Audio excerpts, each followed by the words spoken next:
నా మాటలను ఎలా మొదలుపెట్టాలో తెలియకనే మొదలెట్టేశాను.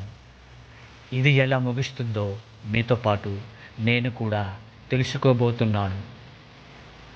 మిత్రమా, మనము ఎక్కడెక్కడో పుట్టాము, కానీ చదువులమ్మ చెట్టు నీడలో ఒక్కటయ్యాము.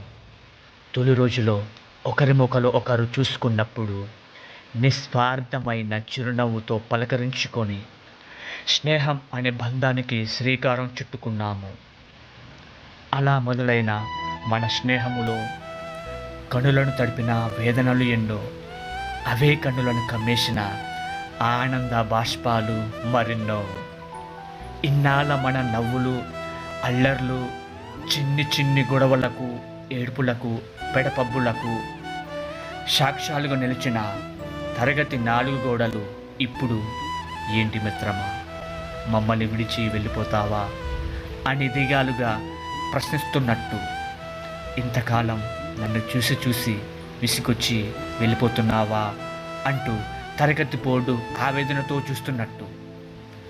అంతకాలం మన భారాన్ని మోస్తూ అలసినప్పుడు నా మీద నిద్రపో అని కమ్మని కలలను అందించిన తరగతి బెంచీలు నా అవసరం తీరిపోయిందని ఇంక విడిచి వెళ్ళిపోతావా అని నిలదీస్తున్నట్టు ఉంది. తనకు ఏమి ఇవ్వకపోయినా, కనీసం నవ్వుతూ కూడా పలకరించకపోయినా, ఎండ, వాన, చలి, పెనుగాలులను కూడా లెక్క చేయకుండా తన హృదయాన్ని చీల్చుకొని అనునిత్యం స్వాగతం పలికిన కాలేజీ తరగతి గుమ్మాలు. మిత్రమా, ఇలా నీకు వీడ్కోలు చెప్పడం పంపించుకోలేని పరిస్థితిగా భావిస్తున్నా. కానీ మళ్ళీ నీవు వస్తావని నా హృదయాన్ని మళ్ళీ తెరచి ఉంచుతాను అని కన్నీరు కాస్తున్నట్టు ఆవేశంలో అపార్థాలు చేసుకొని దూరమై మళ్ళీ దగ్గరై నిజమైన స్నేహంలోని మధురిమలు చూసిన మనమంతా ఇలా మళ్ళీ కలిసి చదువుకునే రోజులు మళ్ళీ తిరిగి రావని తలుచుకుంటే తెలియని వేదన. ఏంటి జీవితం, ఇంతకాలం లేని ఏమిటి నేడి ఈ బాధ అని ఎవరిని వివరణ అడగాలో తెలియని అయోమయం.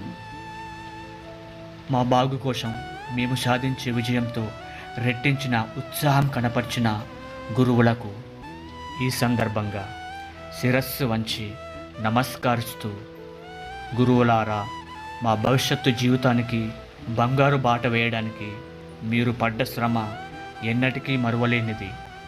మా మంచికే కఠిన నిర్ణయాలు తీసుకొని కొన్ని సందర్భాలలో మమ్మల్ని బాధ పెడుతున్నారని ఆనాడు భావించాము.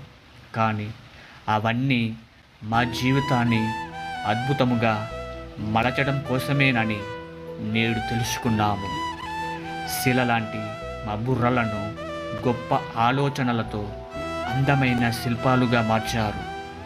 భవిష్యత్తులో మేము ఎక్కడ ఉన్నా మీరు నేర్పిన జీవిత పాఠాలు మా వెన్నంటే ఉండి సన్మార్గంలో నడిపిస్తాయి. మిత్రమా, మనము ఏ మూలాన ఉన్నా ఒక గూటి పక్షులమని ఎప్పటికీ మర్చిపోకూడదు.